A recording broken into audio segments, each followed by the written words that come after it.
Poštovane kolegice i kolege, nadam se da ste se odmorili te osvježili uz piće i kavu. Mi ovdje svi prisutni jesmo.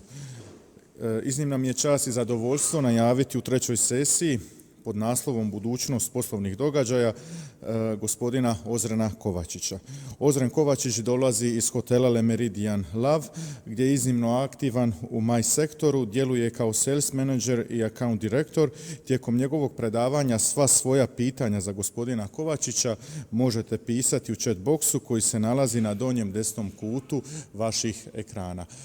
Ja se ispričavam, Kovačević, ne Kovačić. Ozren, primite ispriku. Izvolite.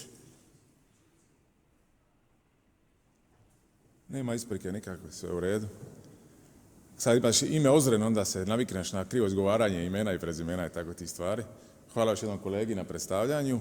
I iznimna mi je čast i zadovoljstvo što sam pred vama danas i što razgovaramo o budućnosti poslovnih događanja. Kao prvo, iznimno sam sretan što ste nam se predložili kad vidimo kakav je lijep dan u Splitu danas.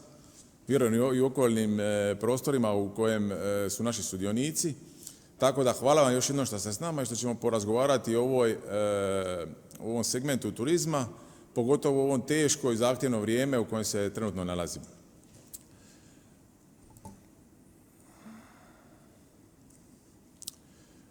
Kada smo postavili ovo pitanje, možemo li uopće odgovoriti na postavljeno pitanje, je zaista teško reći. Ja što vam mogu obećati u ovom trenutku, da mogu razgovarati o tome s vama, da mogu postaviti neke poruke i pokušavati zaključiti što bi se moglo dogoditi u sljedećem periodu. Međutim, kao što smo i sami svjesni, svijet danas uopće nije reguliran. Kada govorimo o jednom segmentu turizma kao poslovni događaj, on je jako strukturiran. Ovisi o jako velikom broju čimbenika koji trebaju sjesti na mjesto da bi se sam događaj, odnosno event, kako kažemo na nekom internacionalnom žargonu, dogodio.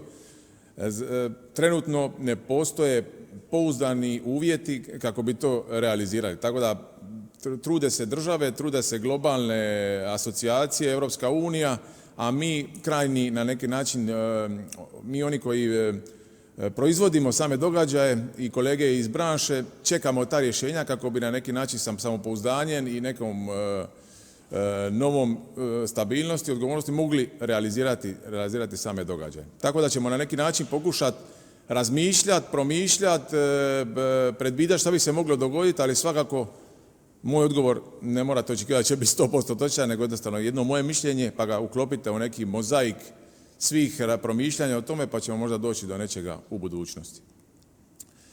Ja bih na neki način, pošto imamo internacionalnog kolegu nakon mene, ja bih se malo fokusirao možda na lokalni segment, odnosno Split i Hrvatsku i njezinu poziciju u poslovnim događajima u međunarodnom svijetu.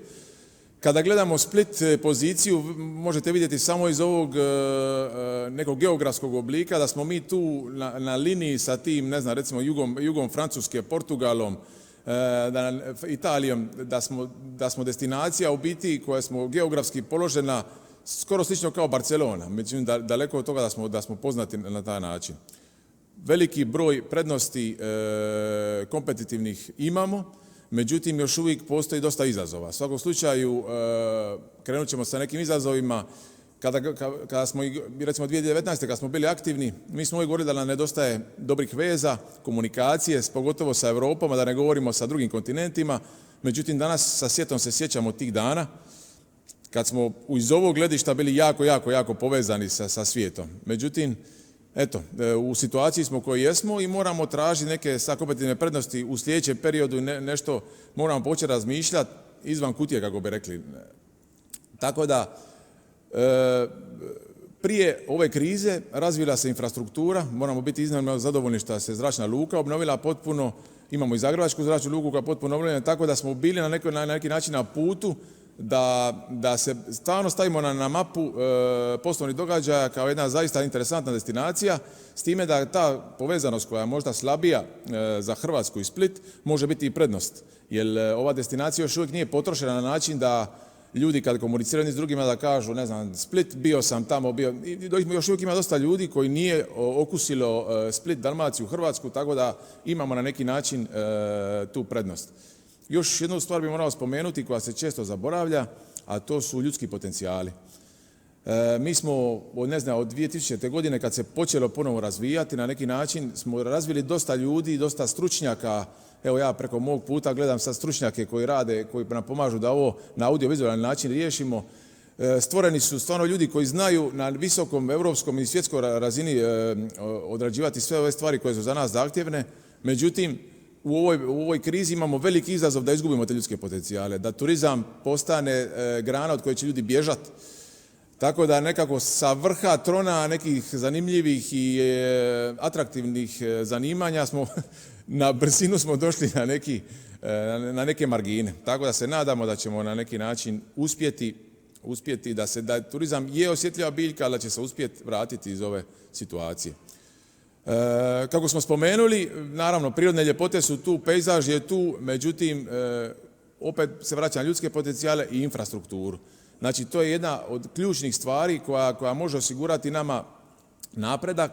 Recimo činjenica kad bi imali povezani zračnu luku sa gradom, to bi nam u velike načine omogućilo. I jednako tako možda recimo jednu situaciju koju možda šira publika ne percipira na taj način, a to je recimo mogućnost organiziranja velikih evenata sa velikim brojem osoba u zatvorenom otvorenom prostoru u samom gradu, odnosno gradskoj okolici. Tako da mi smo često ugubili neke velike događaje, pošto nismo mogli kao grad organizirati možda večeru, svečanu ili dodjelu nekih nagrada za 500, 800, 1000 ljudi, što naša konkurencija u nekom mediteranskoj bazi vrlo lako može napraviti. Tako da to su neki prostori iz kojega bi morali učiti i razvijati se, a da ne spominjem postojanje kongresnog centra. Kongresni centar je taj koji na neki način gura razvoj poslovnih događanja. Hoteli jesu dobri i hoteli, kao hotel u kojem ja radim, Le Meridien, on sad trenutno u Splitu on funkcionira kao kongresni centar, međutim kao gradu uvijek treba jedan kongresni centar koji će okupiti, koji će biti u mogućnosti organizirati recimo evente za 1000-2000 ljudi i onda hoteli tu uskaču sa manjim sastancima i nuđenjem usluga smještaja u svom slučaju. Kada govorimo o ovom segmentu, u internacionalnom žargonu se najčešće koristi riječ majs. Kada stavite u Google majs, vjerojatno ćete najprije vidjeti ove male miševe na kojim se prave ti pokusi s kojima se dolazi do cjepiva i tako nekih raznih stvari. Međutim, majs ne predstavlja samo to, nego je to jedna kratica u biti koja predstavlja sastanke, odnosno meetings, incentives, to su poslovna putovanja, odnosno nagradna putovanja za zaposlenike određenih tvrtki, konferencije, conference and events ili poslovni događaj. Tako da je to jedna konglomerat raznih aktivnosti koji su po tom kišobranu na neki način nazvani.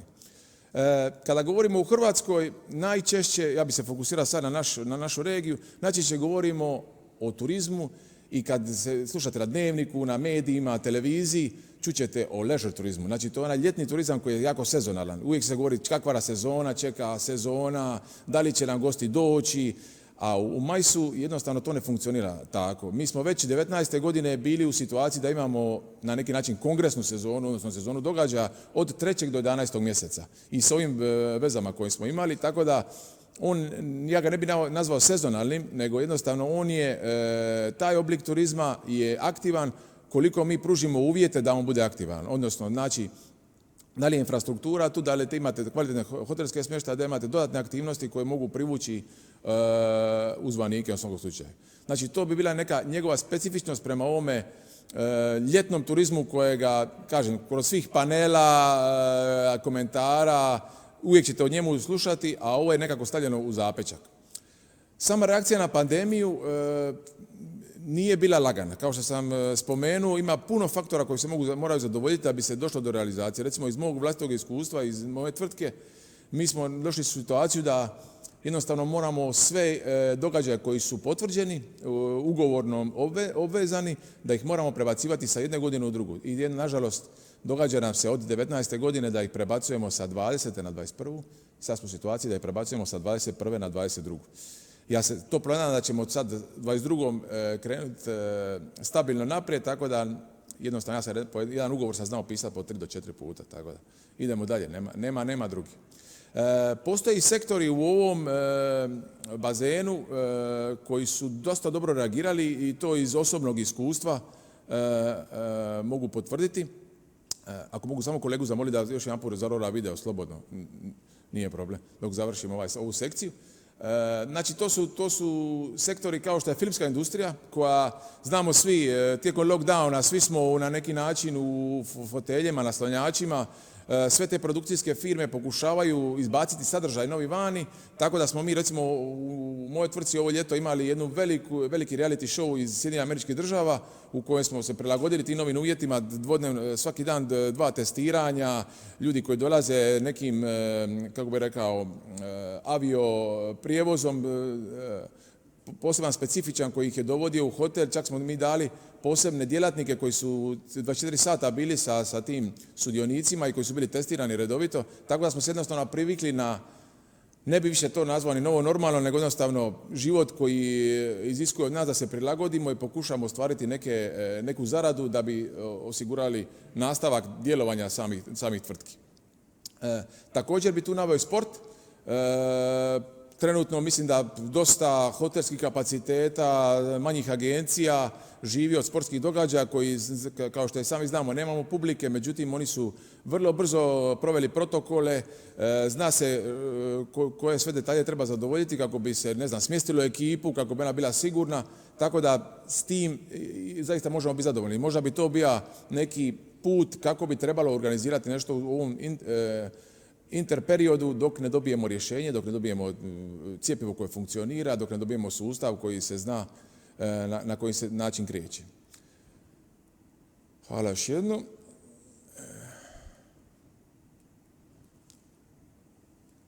Samo bi okrenuo na novi slajd, ako je moguće. Ako mi mogu kolege pomoći da promijenimo sljedeći slajd. Eto. Na neki način htio sam vam dati uvid gdje se nalazimo trenutno i što nas čeka u budućnosti. Kada gledamo ove odnose, jednostavno ovo su podaci UNWTO-a iz siječnja mjeseca. Znači, govori se o padu turističkog prometa globalno. Znači, vidimo da je dio Azije i Pacifika 84%, ispod 2019. godine, Afrika 75%, Srednji istok 75%, svijet globalno 74%, Europa 70% i Amerika 69%.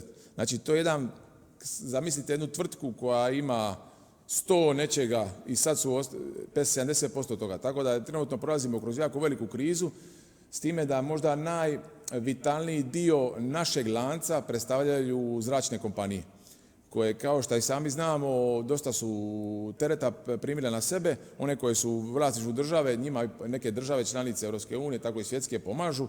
Međutim, ja sam recimo bio jedan od onih koji sam bio dosta pesimističan od starta, nažalost to je tako, ali kad pogledate taj jedan lanac o koliko se stvari sastoji i kad vidite da recimo jedna aviokompanija ako stavi 20-30 aviona sa strane, njih treba stalno provjeravati. Oni nose svoj trošak, međutim one ne lete. Tako da to nije industrija koja može preko noći se probuditi, tako da ćemo u samu krizu, u samu pandemiju nismo ušli preko noći, pa nažalost nećemo ni izaći odjedanput, nego će to biti jedan polagani napredak. Kao što vidite iz sljedećih brojki, znači to je ponovo istraživanje UNWTO-a na velikom broju turističkih djelatnika, predviđanja kako će se razvijati povratak na 2019. recimo. Znači, evo, kao što možete vidjeti, 21. vrlo mali broj ljudi smatra kao mogućnost povratka na ono što se, na razinu, odnosno volumen poslovanja koje smo imali do tada. 22. je nekako već iza vrata i većina tih događaja koji su već bili potvrdili, koji su se prebacivali, oni se sad planiraju na neki način, a 23. većina planira već da bi se povratio taj, odnosno volumen koji je viđen 19. ili 18. Nažalost, imamo i 35% sudionika koji su klasificirali da je 24. tek povratak. Iz neke moje perspektive i iz onoga što čujem, pošto smo mi opet dio i velikog moja tvrtka je dio velikog hotelskog lanca, Marriott, koji je jedan od najvećih hotelskih lanaca na svijetu, sa više od 30 brendova hotela, govori se o oporavku u sljedećih 5 godina na neki način. Tako da to su analize koje su donesene ne na prečac, nego vjerojatno jako dubokom analizom tržišta, tako da se negdje 0. godina čeka 25. Tako da se moramo pripremiti, moramo biti agilni, moramo se truditi i pokušavati u ovim datim okolnostima koje jesu. Malo bi se osvrnuo i na trenutnu situaciju i što je moguće. Recimo, postoje 3 vrste situacija koje imamo sa poslovnim događajima. Mi smo trenutno u jednom hibrid eventu, kao što vidite, ja sam tu sa par ljudi koji me slušaju, a veliki broj ljudi me sluša virtualno, ali ja nemam percepciju, ja vidim samo ove ljude koji su ovdje i čini mi se da se njima obraćam. U biti to je jedan hibrid event, znači neki sudionici su na lokaciji i vrše komunikaciju, prezentaciju, dolazi do interakcije, a veliki broj sudionika se nalazi dislocirano, da li u svojim domovima ili u nekim posebnim prostorima u koje primaju te sadržaje i na neki način pokušavaju na njih odgovoriti, da li ovi Q&A načinom, da li pisanje nečega u chat box ili tako dalje. Većina evenata se događalo tijekom ovog pandemijskog prostora na taj način i drugi način bi bio i virtualni event u kojem su svi sudionici, znači to je baš kad smo bili u teškom lockdownu kad su ljudi se javljali, putem raznih aplikacija i to je bilo pogotovo bitno za neke asocijacije, recimo za neke udruge koji su jednostavno po zakonskoj osnovi morali držati određene sastanke, donijeti određene zaključke, tako da je to pomoglo da na neki način verificiraju te odluke koje su donijeli i da zadrže taj demokratičnost same aktivnosti. I uživo događaji koji su trenutno u biti i odlukom naše vlade i većina vlada u svijetu zabranjeni, mi svi želimo njihov povratak i na neki mi koji smo sudjelovali u tome, kreirali ih, organizirali, zaista nam nedostaju na neki način, jer ta interakcija personalna, mislim da se nikad ipak neće zamijeniti virtualno. Ja sam htio vam dati poruku da je sadržaj jako bitan, pogotovo imamo znanstvene konferencije, imamo konferencije nekih specijalnih dijela industrije koje zaista moraju komunicirati i taj sadržaj je iznimno bitan. Međutim, kada gledamo sam sadržaj s moje strane gledajući i pakovanje u kojem se taj sadržaj nudi je jako bitan, jer to stvara jednu sliku. Koliko se dobrih odluka donijelo, koliko se komunikacija odradilo u interpersonalnoj sredini, to je zaista nemjerljivo. Ne znam da li ja imam neko osobno iskustvo u tim virtualnim sastancima, kada mi komuniciramo, recimo potrebno je 8 ljudi razgovara. Tih 8 ljudi ne vidi jednog drugog, nego vidimo onoga koji komunicira u tom trenutku. Ta neverbalna komunikacija, kako neko postavi olovku na stol, da li neko se okreće na stolici, mi možemo znati u kojem tijeku idu pregovori. Znači, to su te fine nijanse koje dobijete sa iskustvom, sa nekim životnim iskustvom u recimo procesu prodaje ili pregovaranja ili različitih aktivnosti koje su tu. Tako da još uvijek smatram da je zaista važno, pogotovo za određene evente, pogotovo za evente koji se događaju u industriji koja potiče kupca da vjeruje prodavaču, tu zaista imaju svoju važnost. Da ne govorim taj dio, kad sam spomenuo ranije, incentivi, odnosno ti plaćena putovanja koji su na neki način i nagrada zaposlenicima. Ne samo novčana nagrada, ne samo emocionalna nagrada, ne samo nagrada da će neko putovati negdje, nego nagrada da si ti ispred kolega i da si proglašen jednim od najboljih. To na neki način javlja se lojalnost u samoj tvrtci i ljudi na taj način napreduju, imaju dodatan motiv da bi razvijali tu industriju, odnosno svoju tvrtku. Kako se sad približavamo, ja sam nagovijestio nekako koje su moja razmišljanja, kako ja gledam budućnost. Ja bih svakako želio da ostanemo u pozitivnom raspoloženju. Pustio bih jedan kratak video jednog eventa koji se dogodio u našem hotelu, koji je u biti završetak. Znači, kada odradi se radni dio, ljudi se nađu zajedno, razgovaraju i pokušavaju stvarati nove vrijednosti. A te nove vrijednosti najčešće ujutro, možda malo mamurni, ali pokušavaju ih izrealizirati.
Može još jedan slajd samo naprijed. Eto, još jednom bih vam se želio zahvaliti na vašem pažnji, na svemu što ste čuli s moje strane, kao što sam inicijalno naveo. Sasvim sigurno ne smatram da znam, da imam čarobnu kuglu i da mogu predvidjeti budućnost, ali kažem, naša industrija je dosta jaka, dosta je stabilna, dosta je prilagodljiva i fleksibilna i ukoliko zakonodavac, odnosno da se globalna situacija na neki način definira, da se uvedu neki protokol, ja sam siguran da ćemo se mi vrlo brzo prilagoditi navedenome i kroz ovaj prilazni period osigurati da na neki način dođemo u sigurnu zonu i da budemo u mogućnosti ponovo ugošćavati, organizirati i realizirati poslovne događaje u ovom segmentu. Još jednom hvala vam na svemu i stojim vam na raspolaganju u drugom dijelu kada budemo imali pitanja i odgovore, a sad vam želim svako dobro.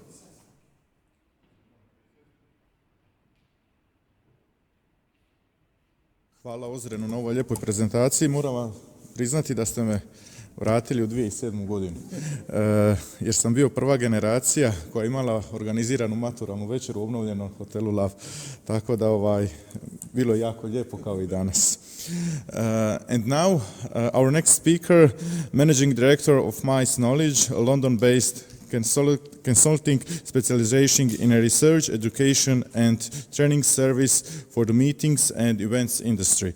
One of the best conference speakers in Europe, Mr. Rob Davidson. Multi-year honest friend of the students from Balkan, from sunny Split to beautiful London. Mr. Rob, we are glad that you are here with us, so you can start with your presentation.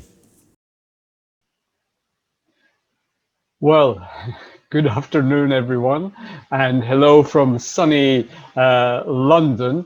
It's a great pleasure to be with you all today in a beautiful Split, in lovely Croatia. Of course, I would prefer to be with you personally there, but I hope it's not too long before we can all begin traveling again and visiting each other's countries. So I would like to begin by saying a very big thank you to Tomislav and Amar for inviting me to be part of this Split the Week event.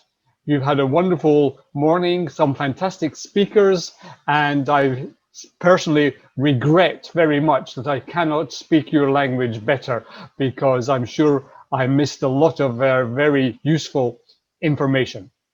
But it's my turn to chat now. So I'm Rob Davidson. I'm the Managing Director of MICE Knowledge, a company specializing in education, training, research for the MICE industry, based in London. So I would like to spend the next half hour or so with you looking at the MICE industry and really building on what Ozren has been saying, some very useful information about the MICE industry and where we're going. So don't worry, there's probably going to be a bit of repetition, but this time you're going to hear it in English. So let me begin by sharing my screen with you, and I'm going to put up my PowerPoint presentation, and you should be able to see the PowerPoint presentation, and you can see, I hope, a little picture of me there in the corner. So this is the theme of my presentation, the future of business events. So I want to spend some time looking at where we are going in this industry. And I hope that after half an hour, some of you following the presentation will be thinking, yeah, this is a good industry. This is an industry for me. This is an industry where I could make my own career after university. So let's begin by just very quickly defining MICE. I don't think you need to be reminded about this because Ozren explained it very well. Meetings, incentive travel, conferences, and exhibitions. We call it MICE because it's nice and short word. but also business events or business tourism as well. They all mean basically the same thing. Men, women traveling because of their work, because of the jobs that they do or the profession that they are in. So, well, it happens everywhere, and it happens a lot there with you in Split in Croatia. And here on this slide, you can see just three examples of quite recent conferences. One in the Meridian, where Ozren comes from. Another one about ferries, and then an interesting one from 2019, diaspora tourism, bringing people who left their country, who left Croatia many years ago, perhaps, to go and live in other countries. A conference about using them, bringing them back to create a different form of tourism. So you can see already Split is a big destination for MICE, for business events. Not only Split, of course, in Croatia, your capital city, Zagreb, a very, very popular destination for big international conferences. And here is just one example here from 2015, a big international conference for nutritionists.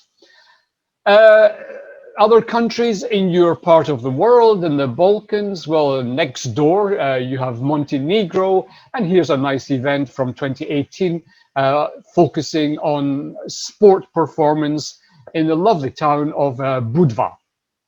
A good example from Montenegro. And then finally, from Belgrade in Serbia, a famous example, and perhaps some of you have been to this business event. It's an exhibition. It's a Sajam, one of the words I know, and it's the Belgrade Tourism Fair, held every year. And there you will find tourism destinations, well, from all over the world, really, exhibiting in the exhibition. So MICE is big. MICE is happening a lot all over the world, and in the Balkan countries, there is a lot of business tourism. So I want to look at business events trends before the pandemic, because already this was a big industry, growing very fast and improving every day. We were seeing many more destinations for MICE events, more venues. So destinations, cities opening their doors, building venues like conference centers to welcome business tourists, people going to conferences and exhibitions from all over the world. We were seeing more and more countries, more cities, understanding that there are many financial, economic benefits from working with MICE and encouraging business travelers. So we were seeing the industry growing like that. We were seeing every year more international conferences, good. But we saw that on average, when we measured the number of people going to these conferences, going to each conference, the conferences were becoming a little smaller on average. So more conferences, but smaller conferences. And the main reason for that was the specialization in the professions and people wanting to go to conferences in their own specialization.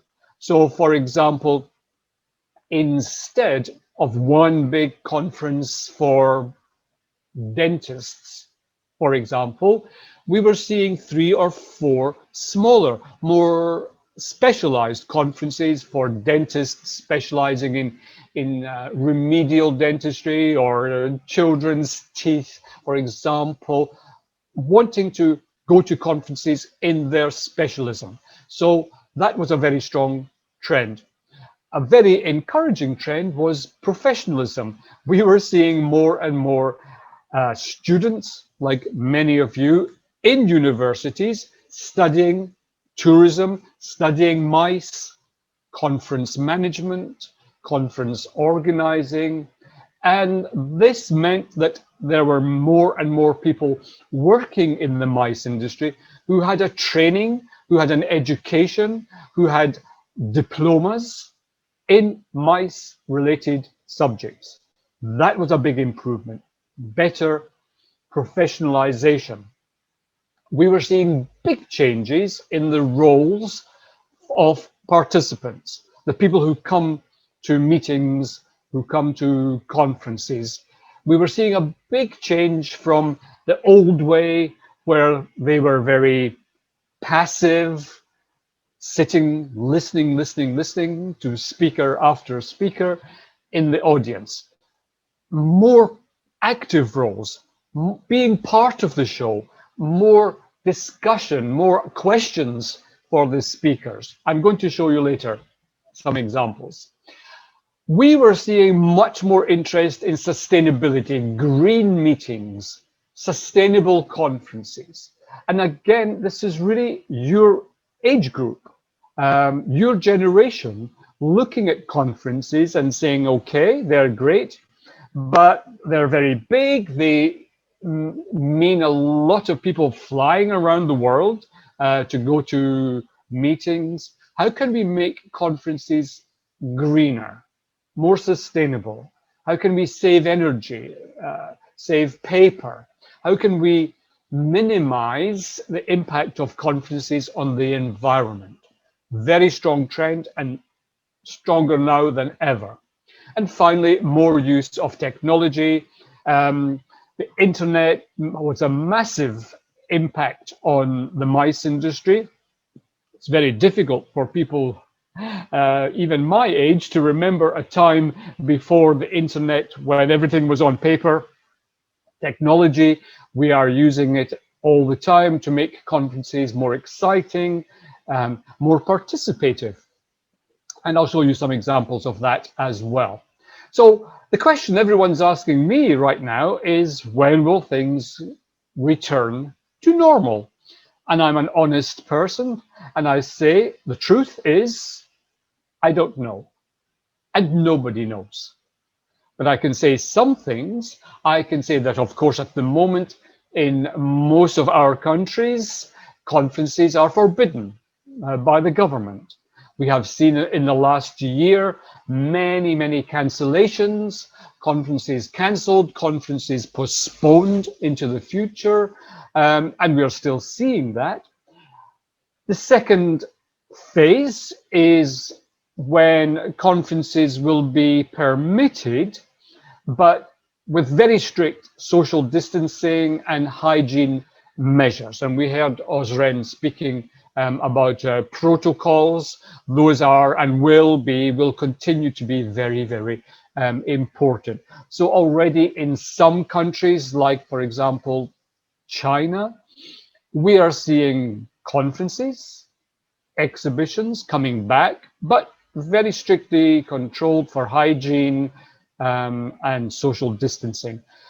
Phase 3, and nobody really knows when this will come, will be when conferences return to the pre-pandemic form that we all know, that we all love, like in this picture here on the screen, people meeting, relaxing, networking together, shaking hands. This is what everyone is waiting for. When it happens will depend on one very important thing, which is confidence. We will not see a return to normal until men and women all over the world feel confident about getting on a plane, going to a hotel, sitting with people in a conference, shaking hands, all the rest of it. Confidence is absolutely essential. We don't know when that's going to come back. When it does come back, we're going to see a recovery first at the local level. So we'll see, for example, there in Split, we'll see conferences returning, local companies, local organizations having their conferences again. in in hotels like Le Méridien, for example. Those will come first. They're small, no one's traveling very far, and they're normally quite short, half a day, 1 day. And then after that, we'll see national events. So the Croatian National Association of Architects, their conferences, face-to-face, will come back. They'll be held somewhere in Croatia, Zagreb, Dubrovnik, Split, Šibenik. They will be held somewhere in your country. So no one's getting on a plane. People are traveling a short distance, and they're not lasting very long. And then we'll see international conferences coming back the way we had them before, probably with more social distancing, and that won't happen until people feel confident. It's going to be interesting, I think, ladies and gentlemen, to see if destinations, if countries who have performed well in controlling the pandemic, if they will be attractive as destinations for conferences. Remember, an international association, the International Association of Archaeologists, they can go anywhere in the world for their conference. And it's going to be very interesting to see if they are favoring countries, for example, like New Zealand or Korea, South Korea, which have done very well to control the pandemic. Time will tell. But what is for sure is that after this year of really very few conferences and almost no face-to-face events, there's a lot to say. Scientists, doctors, for example, from all over the world need desperately to come together to talk about the pandemic, to look at new ways of preventing other pandemics, to learn from each other's experience, to listen to experts. There is a massive demand for people coming together in conferences. Now, of course, what we do know is that many conferences will go hybrid. Hybrid conferences, they look a bit like this. Some people physically in the room today. So we can say that, for example, Split the Week is hybrid because some of you were there in the room and other people were online from all over the Balkans, all over the world, following the speakers online. That's a hybrid conference. And the most important person in this photograph is the gentleman with the camera. He's filming the event, recording it and transmitting it online. So I think you understand what a hybrid conference is. Sometimes we call them blended, online audience and also face-to-face. It can really be very useful to expand the conference so that people, for example, who cannot travel because they have bad health or they have a family event, they can still follow the conference online. And speakers like me today, although we cannot be at the physical conference, we can be there as remote speakers online.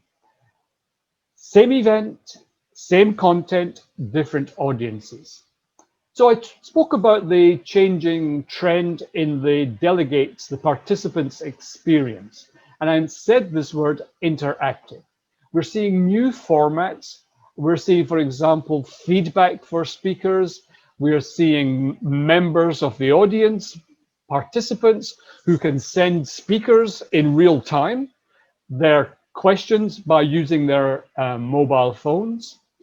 We're seeing much more off-program discussions. These are groups of participants, small groups, colleagues, sometimes just 2 or 3 people, sometimes more, coming together for, well, I like to call them mini meetings. They're not part of the official program. Sometimes there's no speaker. They're simply chats, meetings. people coming together to discuss their work with other people similar to them. And I'll show you an example of that in a minute. And also the importance of the mediator and the facilitator. People who are presenting the speakers, for example, their role is growing. So let's look at what we can expect in the future. And I really believe we're going to see a lot less of this.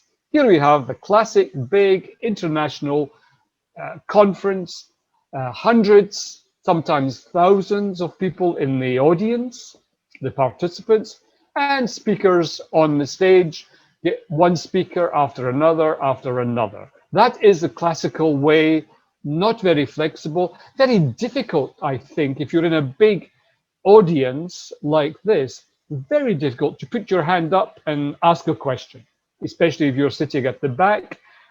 This is very inflexible. So we're going to see more like this. What you can see on the screen here is a moderator, the man in the middle, and he has two speakers, the lady and the gentleman on each side of him.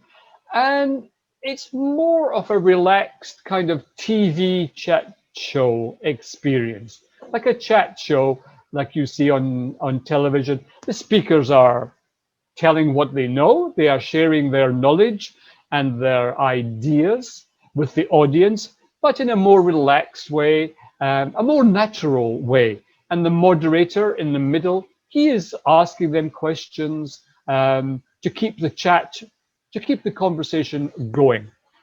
Look at the screen behind them.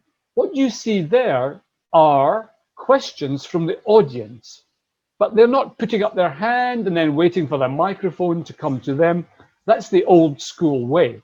They're using their phones, an app on the phone, a conference app, to type their questions, and the questions appear on the screen. Very nice. And the speakers and the moderator, in front of them, there's a monitor, so they can see the questions as they're coming through from the audience. Very nice. Here is a side meeting, a mini meeting. So all of these people, they're at the same conference, but this is not part of the official program. They've got a small room. They've come together to chat about things that are important to them, and no one is being the big speaker with all the knowledge. It's more equal. We're going to see more of those, more of this. Well, I was very happy to see that Le Méridien has nice terrace, outdoor areas. Any venue like this with an outdoor area like a garden or a terrace or a big balcony, people like that. People like to come outside. It's healthy. Here we can see people networking, meeting new business contacts. We're going to see more use of outdoor spaces, better ventilation, and more healthy, especially if you have a sunny climate like in Croatia. Now, here is the old way of going to a conference. A wonderful experience. I've been to so many conferences like this. Of course, there's the official program with the speakers, but then in the evening, there's the fun part with the best food, entertainment, champagne, like you can see in this picture. Expensive, extravagant, and to be honest, I think that after the year we have all had, where so many people have lost their work, businesses have gone down, we're going to see less extravagance like this. The champagne lifestyle will go out of fashion, I really believe. Maybe just for a few months, but maybe for longer. People will be more responsible, and people will have less money to spend on conferences, and they will say, well, why are we spending so much money on these expensive wines and big band entertainers and so on? I think that's going to change. This is very encouraging. We're going to see more of this. These are people at a conference.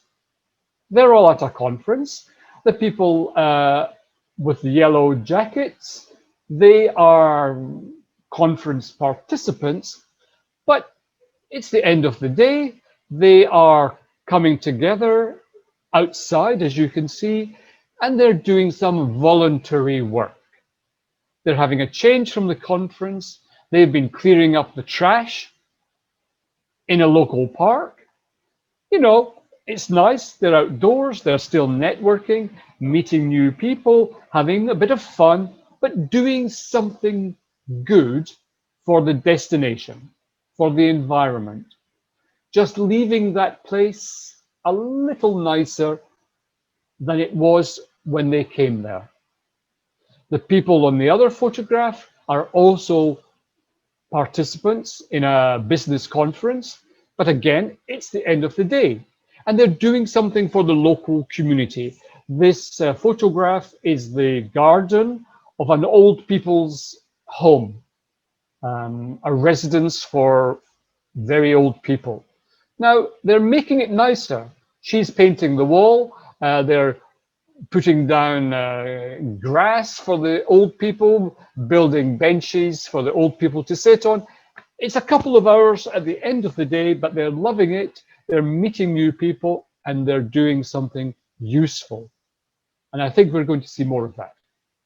And definitely, we're going to see more of this.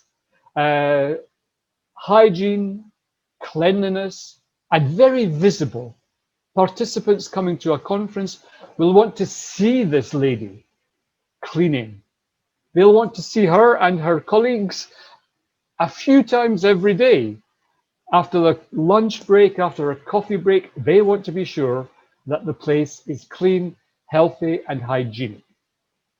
So, what can we say? After the pandemic, the concern for environmental green issues will intensify.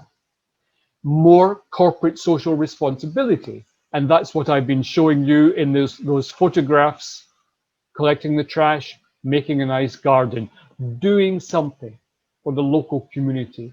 Less extravagance, less five-star luxury, and more competition from technology.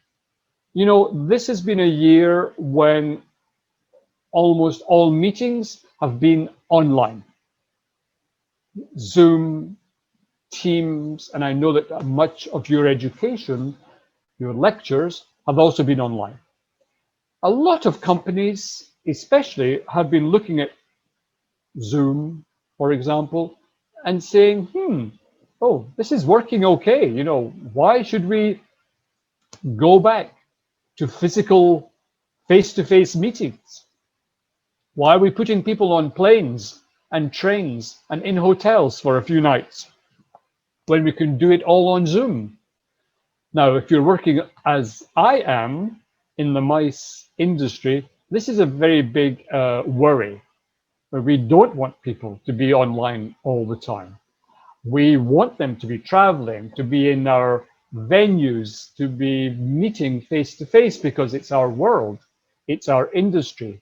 And the whole hospitality industry wants people to be traveling, staying in hotels, eating in restaurants, using transport. Now, it's up to us, it's up to you, if you are thinking of coming into our industry, to make a strong case for face-to-face meetings. And you can only do this if you know the advantages of meeting face-to-face and the limitations and the disadvantages of meeting online. Here is what I am talking about. And we need to be honest, there are some big advantages of meeting online. It saves time, it's better for the environment, no one's getting on a plane, creating pollution, and there's less risk from traveling, disease, terrorism, accidents. These are advantages of online. However, there are disadvantages as well. Technical problems, not enough broadband, bad connections, confidentiality. Do we always know that our meeting online is private? Or maybe someone not so good is hacking in and listening to the meeting. We don't know. There's no body language. If I'm not in the same room as you, I can only see your face. Body language is so important to understand how people are really feeling. Are they happy? Are they uncomfortable? We need to see you. We need to see the way you're sitting, everything to understand your communication. Time zone. If you're trying to have an international conference, okay, what time do you choose? Because you might think, okay, well, now is a good time because it's 2 o'clock in Croatia. Okay, well, that's nice if you're Croatian or Serbian or Montenegrin, Bosnian. But what if you're in China? Or what if you're in the west coast of America? You're in pajamas. It's nighttime or very, very early in the morning. That's a big problem of online international meetings. Attention problems. How many of you have been tempted to check your emails when I'm talking to you today?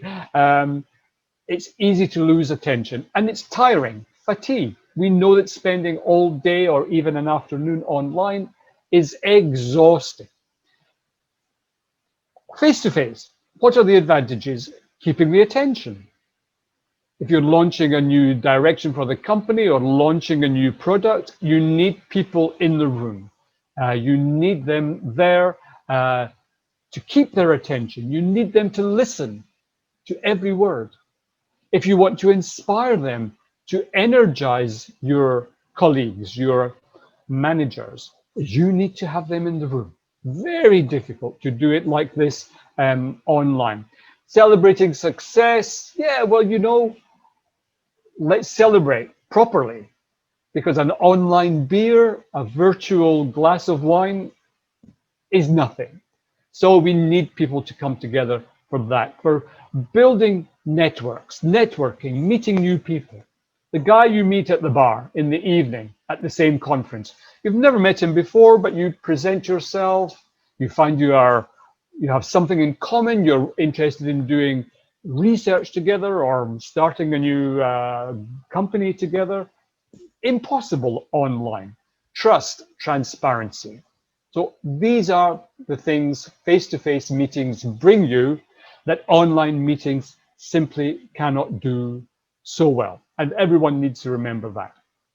Ladies and gentlemen, I want to say a very big thank you to all of you for your kind attention.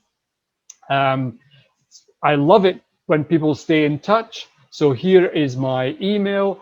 And if you really want to know more about business events, this is my latest book, easy to remember. It's called Business Events. So I really appreciate all your attention. It's not easy, but I think you'll agree with me that you're having a wonderful day in Split. You are very lucky. The organizers, Tomislav and Amar, found you a really fantastic group of speakers. I wish I could have been there with you physically, because then I could give Irina a big, big hug and a big, big kiss, because I love her with all my heart and she knows that. Anyway, enjoy the rest of the conference, keep in touch, and I hope to see you again at next year's Split the Week. From London, thank you all very much.